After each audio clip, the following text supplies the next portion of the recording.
So first up is our review of Beats. The film was actually executively produced by Steven Soderbergh. It was directed by Brian Welsh and written by Kieran Hurley. It was originally a play by Kieran Hurley. Beats is a story of two teenage boys during the summer of 1994 who finally experience a rave night at the end of an era, taking place in a small town in central Scotland, somewhere in Midlothian, they say. The film is about two friends, Jono, who's played by Christian Ortega, and Spanner, who's played by Lorne MacDonald. They share a love of music that was so popular in raves across the UK, and they spend the last few months together hanging out, partying, and finally going to their first one. It's definitely a coming-of-age film, a film I think that captures a time and place in an end of an era. It's also right at when the Criminal Justice and Public Order Act was passed, which, as it's very clear in the trailer and in the film, which outlawed public gatherings wholly and predominantly characterized by the emission of succession of repetitive beats. And in the film, the 4x3 TV shows show Tony Blair and the new Labour Party coming in, promising a new, exciting future, which I think we all know didn't quite happen the way we wanted it to. The one thing that makes this very distinctive, I think, is it's shot entirely in black and white, except this one scene when the rave is happening and everyone's doing drugs. It also, I think I read it took inspiration of some of like Shane Meadows' This Is England. And I think that's maybe why I really enjoyed it. I've seen it twice now, and I thought it was cute. It was lovely. It was a great story about two friends. It kind of gave you a sense of a period of time. And I quite enjoyed it. How about you guys? I would agree with that. And I say this as somebody who has not really listened to rave music really at any point in my life. I mean, I can appreciate a good tune, but it's not a scene I've ever been plugged into or anything like that. But I think what the film does very well, and you've mentioned it there, I think there's kind of two main strands to it. The first one is the fact that it's just really an examination of that central friendship between Johnny and Jono and Spanner. And it does that very well. I think the two actors, Christian Ortega and Lorne MacDonald, are very good in the roles. I think Lorne MacDonald is hilarious, in fact. I think he's really, really good and gets quite a lot of the best moments in that. So it does that very well from a character standpoint.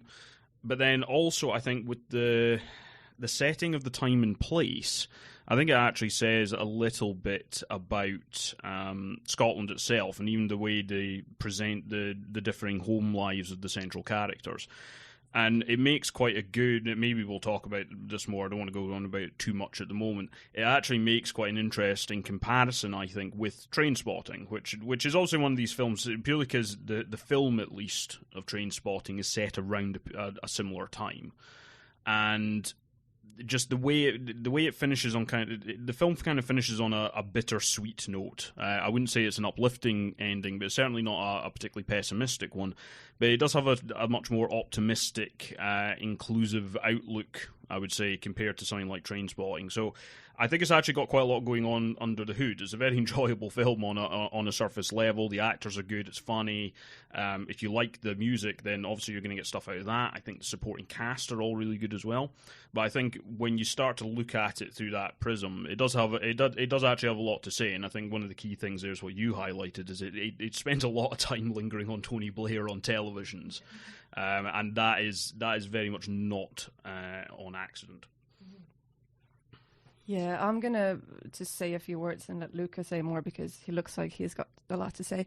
But I wasn't a huge fan of the film. I'm same as Jim, I was never into that kind of rave scene. Like, I've gone to raves, but the whole drug taking is kind of a new thing to me because I'm a little puss. But, like, it wasn't as nice that I was hoping it to be. It's very nostalgic. It doesn't really have anything modern or contemporary much to say. I like the friendship aspect of it. So as a coming of age story, I think it was good, and I loved the part with the brother, because the brother is being very violent and stuff. And like, I think I'd love to talk to Luca. It's not because he was violent that I liked it.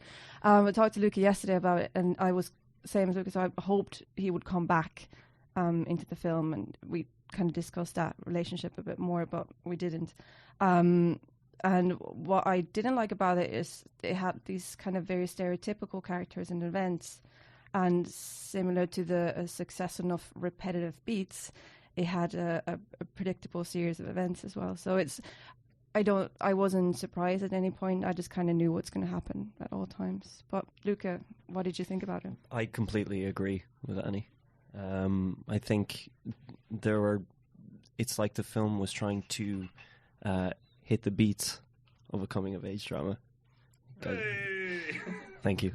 But I thought, particularly the main rave sequence, just did not. Talking to a man about this yesterday. I don't think it matched the passion or the aggression of that opening scene where they're in the bedroom by themselves and sort of like going at it. I thought like it was a lengthy sequence, that rave sequence, but I just like, not to bring him up, but it's like it just wasn't as aggressive as a Gaspar Noé rave sequence. Yeah, but I actually read something about how how they filmed that, and they had to get a massive amount of people in to do the filming, and the amount of energy that they put into it, putting everybody in 90s gear and stuff. And a lot of people who had been, I don't think any of us can say, maybe Jim one time had been to, a rave in Scotland. We can't really speak to that, the four of us, But my point though is, watching that sequence, I was thinking about, okay, sort of like what Annie was saying, it's like, when is Fido going to come back in? And then there are shots of like, the, is it the Ravenscraig plan? Yeah. Of that falling down, and then there's, cutaways of what Laura McDonald's character is thinking about, which is, thinking about his best friend and stuff like that. And I just wanted just a clean bang, bang of that thing. But it was, yeah. You see, the funny thing, the film. Now, I like the film a great deal, but what I will say is it's definitely not perfect. And I think the point with Fido, you have hit upon something there, because Fido is the brother of Spanner in the film, and basically Spanner clearly does not have a very good home life, right? His brother's also involved in criminal activities, very abusive towards Spanner, and they contrast that against the home life of Jono, who has a much more kind of like aspirational family. Like they're looking to move to this kind of fairly anonymous looking new build house, like quite far away from Spanner, who they consider an issue and all the rest of it. And I'll return to that in a minute, but I think Fido's role, really, as far as I'm concerned, should have been confined to that. It provides that contrast. It kind of shows different aspects of the boys' home lives, which I think you can extrapolate to Scotland in a wider sense, and I'll come back to that. But really, what he ended up getting used for, Fido that is to introduce peril to this central rave scene, and I don't think it really needed it. Now, because one of the other characters is Jono's stepfather, who is a police officer in the local police force, and obviously he's responsible for enforcing this, the Public Order and Criminal Justice Act, which is effectively outlawing raves. So I think it had that peril aspect anyway, and it had that in a fairly, with a certain amount of dramatic irony. Right. So I think that I despite the fact I like the film, I do agree with the pair of you on that. That's one part that I wasn't that keen on. What I will say though is that central rave sequence, I think, cements a lot of what the film I think is maybe looking at under the surface. It's no coincidence that basically some of the images reflect the way Scottish industry is changing. That's kind of what's in there, and it's in colour. It's not in black and white, that part. And also the fact that basically the two boys both have abuse in their homes. One comes from their family, the other one comes from, sure, it's his stepfather, but it's a police officer, it's an institutional force. And I'm going to disagree with the idea that there's not really a contemporary angle, because it's very deliberate. It's very deliberate that it finishes on saying that bill was passed in the UK Parliament and was unopposed by both major parties. It makes a big deal of that. And I think what it allows it to say beyond that central friendship, and the way it focuses on that by doing things like the imagery during the rave, what it chooses to focus on, the coda, and that contrasting home life of the boys, I think it's actually got quite a lot going on. isn't to say it's perfect by any means. As I say, I think Fido was poorly used at the conclusion. I think the race scene does go on too long. I mean, I think it serves an important purpose, but it does go on too long. But really, just getting drawn in by those central performances and then trying to get something else out of it as well, like, lingering on Tony Blair saying, we need to build a nation with pride in itself. And at that point in Scotland's history, I really don't think it had that.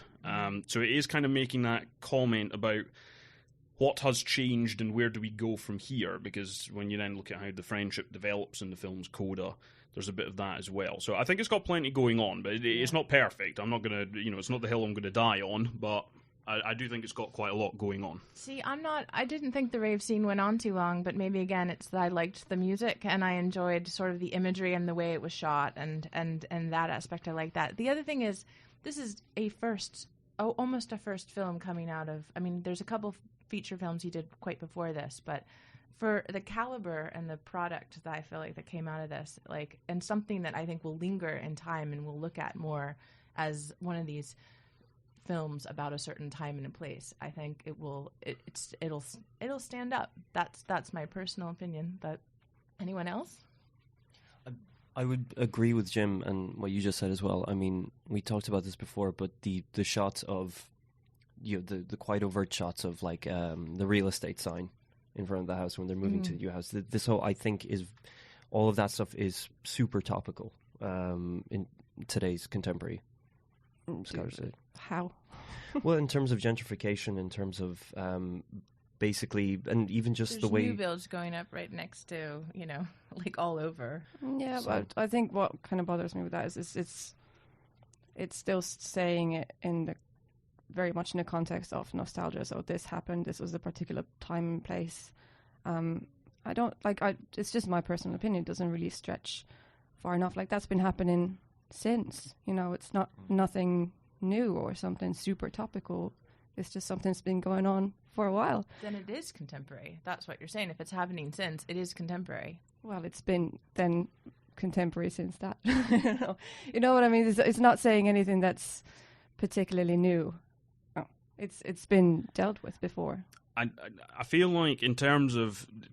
So the film is very much evoking a time and place, and that's clear, but it is also very much a product of the here and now, and I don't think it's necessarily looking to show what's happening. It's perhaps asking where we go from here, right? Because the setting of the film, and this goes for Trainspotting as well, actually. I know I keep coming back to it, but when I make this point, you'll see why. It's very much a product of where Scotland was at the time, right? So this is pre-devolution. It's pre-devolution referendum even really being proposed. The last one, back decades before then. So it's before then. It's before the independence movement kind of really got any traction and everything like that. And it's a Britain in the fag end of a Tory rule, which was extremely damaging to Scotland. And if you look at the way that is presented in Trainspotting, right? Nobody really does anything about it. They slink back to Leith rather meekly and seek escape in Anita, whereas here there is at least some sort of there's a shared community, there's a shared identity. Now, Beats chooses to centre it around the rave scene, and that's just you get good music that comes with it and all the rest of it, but there is this idea of shared identity, shared community, and that's what Jono and Spanner, who have very different futures ahead of them, share. So it's kind of asking us to consider what is it that we share. Whereas if you look at Trainspotting, I mean, there's the very famous line there is, "There's no such thing as society, and even if there was, I wouldn't be a part of it." Right? So it's very different to that in the sense that you've got this institutional response, which is very, heavy-handed, and politicians are all the same. That's kind of a message running through it. But it's trying to maybe get across, or at least this is what I got from it, that the response of the people is now different. So, yes, we are in a very similar situation, and it doesn't look to answer where do we go from here. But in that respect, whilst it's not a happy ending, it's quite bittersweet. It is far more optimistic than a lot of the films that were made about Scotland in that time otherwise would be. And that's why it's a product of the here and now, even if it's depicting the past. So you think it's asking a question of what is the rave scene of today and what is going to bring us together to fight, like as a generation, fight against oppression kind of thing. I sort of still go back to this coming of age thing for me, because I think it's about these two people within their community, and it does harken to me, not just about Trainspotting. It reminds me of Dazed and Confused. What was that summer like, when in the 70s? What was that summer like in the 90s? And that whole reason, the new build versus the where he lived before, was about how that separated a friendship. And then eventually, as the end, they really do focus on the different characters and where they moved to, and where, none of them stayed in touch. It was that rave that brought them all together, and they'll have that moment. And so I still think it comes back to those characters as much as it creates this ethos of politics and Scotland around it. That's where I think it's successful. Yeah, no, absolutely. I mean, I would say the most successful part of the film is that central relationship. And you're 100% right. It is totally about that. It's just these little embellishments about, Jono moving to a new build versus the Maltese that he lives opposite. Spanner, the institutional response to this rave scene, some of the characters in that rave scene, and and of course Tony Blair being on the television at least 2 or 3 times in the film.